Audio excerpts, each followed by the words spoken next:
Hello YouTube, a few months ago I made a video where I explained which components of your home gym you could go cheap on and save a ton of money on. It was the plates, some of the equipments, etc. And I also gave you advice in the home gym information playlist on how to save potentially thousands of dollars. Now we're going to do the counterpart of this.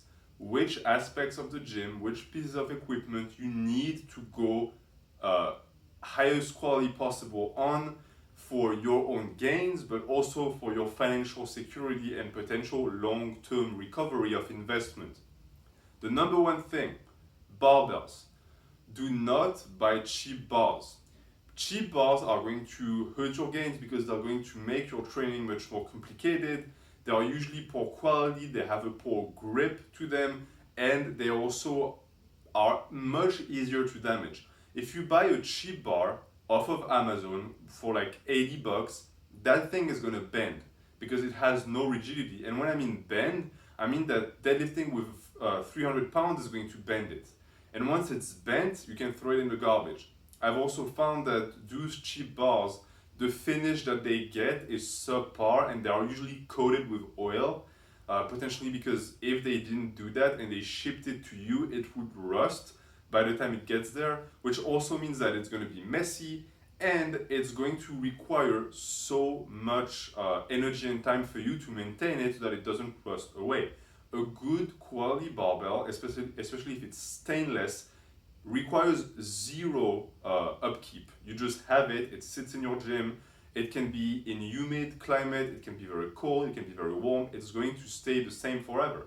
And if you think about this, you're in this forever. So buy a bar that you're going to keep the rest of your life. I know that for me, my very expensive stainless steel Rogue Ohio bar is indestructible. I know that in 10 years, I'm still gonna have this bar. So it's a good investment. I know that it's, when you see the price like 300 bucks, it's tough to put that money in what you think is just a simple bar. But think about this, in 10 years, that's a 30 bucks a year investment. It's super cheap. And it's also much better to train with. So that's number one. For bars, specialty bars, anything that you're going to put a lot of weight on, go for the highest quality you can get. Of course, there is a certain amount of quality where it starts becoming a meme. For me, for example, like I really like Kabuki strength, but the barbell for me, I would never put so much money in a bar, strictly because I can get the same bar for half the price. So go for the high end, but don't go for the luxury products because they're not, the amount of money you're going to have to put in to get it doesn't justify the difference in qualities. I would also advise, especially if you shop with Rogue, to check their boneyard. The boneyard is a place where they put the equipment that is slightly damaged or not perfectly aesthetically pleasing up to their standards at least, and they cut the price. And sometimes you get really nice items in there that really cut the price. I got my second barbell that I call my beater bar, but it's actually an Ohio power bar. It's just not coated in stainless, and I got it for 180 bucks. So that's super cheap. So that's one, the bars. Number two, the racks. The rack is your home. That's where you're gonna live. If you're a serious bodybuilder, you will do so much in your rack. You're gonna bench, squat, you're gonna do your pull-ups, you're gonna do your overhead press, all of these big heavy movements within the security and the safety of your rack. So it needs to be perfect. Don't go cheap, don't buy those cheap knockoffs that, yes, they're 40% cheaper, but they're also 70% shittier. Go and invest into something that is going to be sturdy and is going to be easy to install. The truth with most of these cheap racks is they're put together by people who don't care, because why would they? You're not paying them to. Keep in mind that there are certain countries in the world that have certain sayings. For example, if you pay me like I want, I work like you want. If you pay me like you want, I work like I want. Just saying. You're going to get poor quality and you might even miss pieces, and usually those companies are also very bad with customer service. Don't waste your time trying to put together a rack with bent pillars and missing pieces and inches. Just buy quality. Again, I would recommend Rogue. Their racks are super easy to put together, they are super sturdy, and you'll never have any issues with that. It's a little bit more expensive, but it's worth putting the price in. Because if you end up with a defective rack, you're going to be afraid to do anything in it. Keep also in mind that the amount of accessories you can put on a rack depends on the quality of the rack. And the more accessories you put on that rack, the more chance that it's not going to fit, or it's going to be defective, it's going to be dangerous, and that's the last thing you want. When I put my safeties on, I want to know that they're going to catch that bar, no matter how much weight I put on it. And I think that you should be doing that too, so that you have the peace of mind of knowing that your rack is there for you.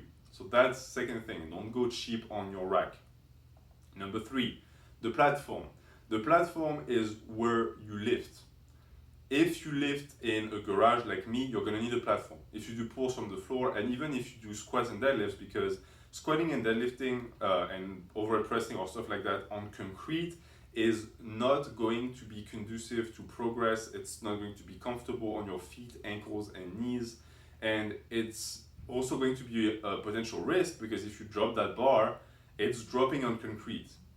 So the platform, I made a full video about how to make a platform. You can save thousands of dollars. You don't have to buy a pre-made platform. It's super easy to make as long as you're willing to put in the time. But the platform is going to have to be made of quality material. Don't buy cheap mats, don't buy cheap wood because you're going to get a cheap result. And since your feet are going to be on that platform all the time and the energy of your body comes from the floor for the most part, don't go cheap, right? It's going to be under you for, again, 10 years. So you can put the money in at first and it's going to reimburse itself with time. Especially don't buy cheap platforms online because it's the same logic as with barbells and rack. It's cheap for a reason. It's going to betray you, it's going to be unstable, it's going to be slippery, it's just dangerous, it's not worth it. Put the money in. You're also going to realize that all of these things I'm talking about, not only are there going to be long-term investments, but they also have a very high ability to be resold. A barbell, if you take care of it, you can resell it very easily for a high price. Same for your racks. The rack is potentially the one that's going to be the toughest to sell, but it's still something you can sell. No one is going to buy your cheap Chinese rack that you got off of a random website. That's not going to happen. The platform is going to be a little bit more complicated because it's put together, but you can also find someone who's willing to buy it. And if they're not, you can just you can put it apart and use the parts for something different. Number 4 is going to be the stations or machines that you buy. Again, I made a video about home gym owners and machines, if you should invest in it or not, and the pros and cons. But as far as actually investing, if you've decided, okay, I want that, especially for stations, for example, hyperextensions, preacher curls, buy high quality. When you inquire, when you buy, first off, don't buy from third parties. Don't buy from websites that are going to sell you the lowest potential quality. And also don't buy super high quality. There's a middle ground to be struck here, just like with the barbell. If you contact the companies that make the equipment directly, they usually don't treat with third party customers like you are. They only treat with gyms and or salesmen. But they will usually put you in contact with a salesman that works with them, and they will send you a quote, they will send you the list of products. That's what I've done. I selected some of the products that were super high end, that usually the companies only sell to gyms, and I asked my salesman, hey, do we have other options? Do we have something cheaper? And the guy, because he's working on commission, worked with me and he found me options that were middle of the road, that were half as expensive, but just as good. The only difference between the super top shelf stuff that they put in the gym and the stuff I have is, the stuff I have is going to be less resilient. But who cares? There are not 100 people who use it every day. I use it maybe every 2 or 3 days. So it's still going to last me 10 years minimum. And it's a good investment. And as far as stuff that is easy to resell, nothing is easier to resell at stations, especially if they are brand name and they are in good condition. If you have something from Matrix or Hammer Strength, that sells like hotcakes. I would even argue you might even get more if you sell to someone who's not informed and who doesn't know that you can actually get and talk directly to the manufacturer and the salesman. You will make a benefit on these, whereas making a benefit on the barbell is not really doable. And the last but not least is going to be what englobates all of that. Where do you lift? You need to lift in an environment that is going to be conducive to progress and that's going to be comfortable. I personally don't really have that. I lift in my garage. My garage is full of machinery. I barely have the space for my platform and my stuff on it. And it gets super cold in winter and super warm in summer. Why? Because the isolation is not great. That being said, I'm blessed with the ability to handle very high and very low temperatures. What I cannot handle is rain, and it doesn't rain where I live, at least not as much as it would in other parts of the wood. So that's something that's still good for me. I don't care about that. I don't care if it goes, if it's 20 degrees or 100 degrees. I can still train in those conditions. Now, you should think about what you can handle and what you cannot.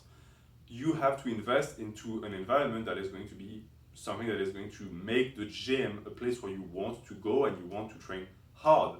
So if it takes good isolation, sonic or for the temperature, if it takes potentially building a different structure on your land, a shed, for example, if you need more space, all of that is going to have to be researched.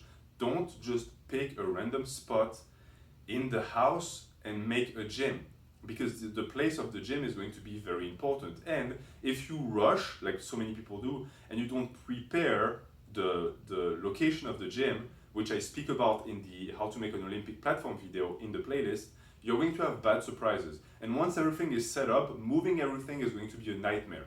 So really research it, invest money in the environment of the gym before you even start buying your first barbell. That's going to be that for the video. I hope it was informative if you're trying to build your own home gym. Any questions you might have, I will answer, and I will keep making videos in the home gym playlist to help you build your higher tempo. Thank you for watching. Have a good day.